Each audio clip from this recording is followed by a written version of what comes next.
Hi, welcome back to Job Opportunity, and today we have Mrs. Nancy Chung, who's an elementary school teacher and social media influencer with over 65,000 on Instagram and 90,000 on TikTok out of Orchard Hills School. Gosh. Mrs. Chung, how are you today? Good. How are you, Noah? I'm doing well. Today we are asking her a few questions about her job. To start it off, can you briefly explain your profession and what you do as a teacher? Well, I am a fifth grade teacher. This past few years, I've taught the 4-5 combo class, but I'm typically a fifth grade teacher, multiple subjects. So I teach everything from reading, writing, math, science, social studies, PE, and art, everything. Yeah. Wow. Did you always want to become a teacher growing up, or was it something that just happened? Okay, I've always loved kids and I've always wanted to be a teacher, but I also love art too. So I thought, hey, I could be an art teacher. So I actually started out my teaching career as an art educator, like an art teacher. But I found out that whenever there's a budget, the art program is one of the first to get cut. So I said, okay, I need job security. So I went into elementary teaching and I tie art into everything I do. Let's talk about more your social media presence and how did you really become famous? Where's like that journey of your social media platforms? If my own kids heard you say this, like they'll be rolling their eyes. I don't really think I'm like famous. I do have a follower base that has been growing, but it's still kind of that term like influencer kind of seems, I don't know, like it's kind of embarrassing. Teacher Instagram, like before I started my teacher like public Instagram page, I was just flooding my personal feed with all of the teaching stuff because that's kind of like the most exciting thing in my life, all the teaching stuff. And then I thought, okay, let me just go ahead and separate that and open a public account. So it just kind of started growing, and that was, I think I started it back in 2017. So it's been a few years. TikTok has been a fairly new adventure for me. Through Instagram, TikTok reached out for a partnership. So that's, before that I was like, oh, TikTok's for a bunch of teenagers, and but they started a new initiative called Learn on TikTok, and so they were trying to bring more people onto the platform. So they actually reached out for a partnership, and I've been creating content for them. So that's how I got started. Wow, I think that's a definition of an influencer right there. I mean, if you're contacted by that big company, I think that's an influencer for sure. Thank you. And as a teacher and a social media influencer, how do you really balance the forming a relationship with your students and then creating content on social media as well? So a lot of my content is about teaching and about like creative projects in the classroom. So I don't really create something that's separate from that. So whenever I'm doing something in my class or preparing something for my class, I think about how I can present that and share that idea with other teachers who are looking to, add some more engagement in their classroom and bring some fun into their classroom. So not a complete separate entity, but, I just try to let other people, get a little glimpse of what's happening in my classroom. And speaking on the more academic side, what was your academic pathway to get to become a teacher? So I have a Bachelor of Fine Arts. So you have to have an undergrad degree from a four-year university. And in order to be a teacher, you have to receive your teaching credential. And that takes about 1.5 or 2 years. And if you want to teach middle school and high school, you have to get a single subject credential.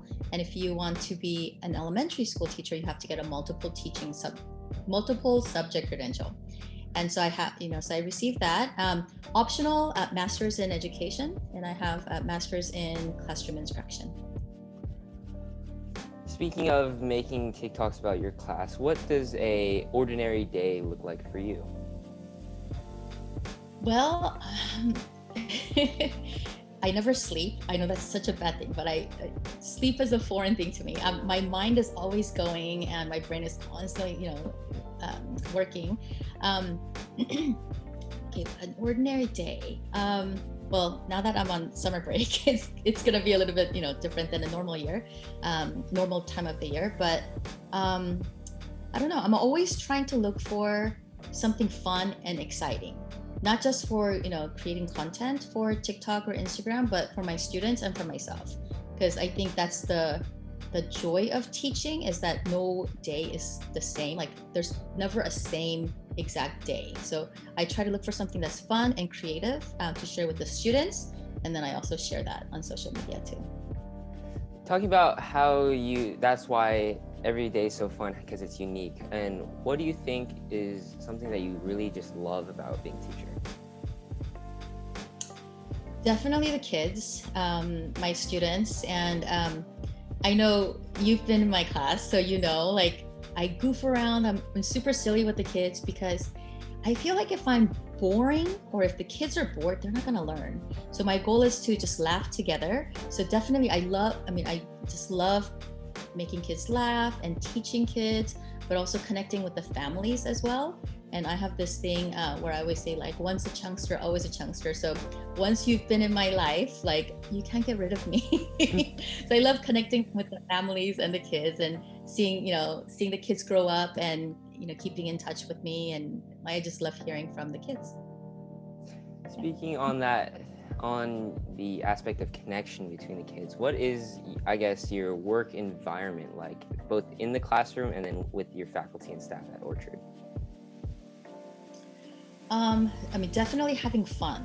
I feel like if we are having fun together and laughing together, we bond a lot more.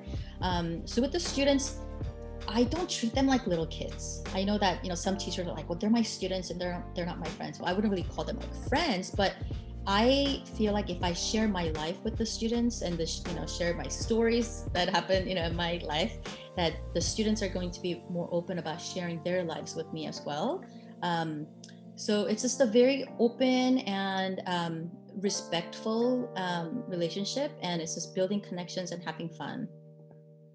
And after college and all your learning, how long did it take you to grow your career, and how much struggle and stress did you have in the beginning of your career? Well, foolishly, when I was very young, because I started right out of college, and a lot of teachers go through something called student teaching, but I felt I was so ready, and they were kind of in need of teachers back then, so I was ready to jump in, and so I started teaching on something called an emergency teaching credential. And so while I was getting my teaching credential, I had my own class, and like I said, kind of foolishly, meaning I didn't know everything, but at the time I just thought that I knew everything, and of course I learned as I went, and learned from all the experiences. So at that time I didn't know half of the things that I know now, but I felt so ready. But it's I don't know, there are some years where I felt like a failure, like, gosh, what am I doing to these kids? I'm not teaching them enough, or I'm not letting them maximize their learning. And then there are years that I feel very successful. So it's like some years are good, some years are, bad, but every year with the experience, you just grow and learn. And what would be one thing that you would say to people who are aspiring to be a teacher, or who are in that phase of just their beginning of their career as a teacher, struggling?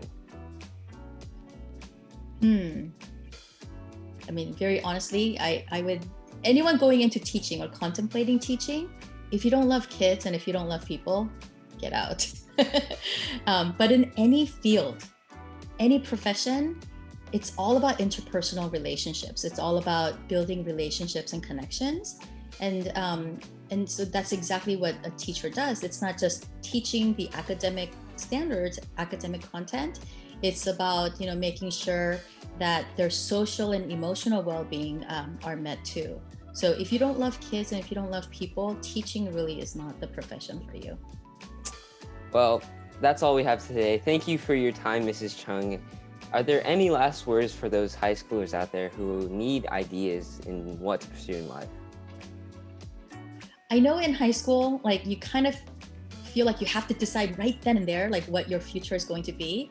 And I've been there with my own two kids, like, what are you gonna major? What are you gonna study? Where are you gonna go? And you feel like you have to decide right then and there.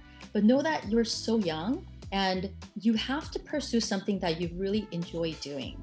Okay. You can't, you have to find something that you enjoy doing and you will, develop and you will be better at it. You'll become good at it.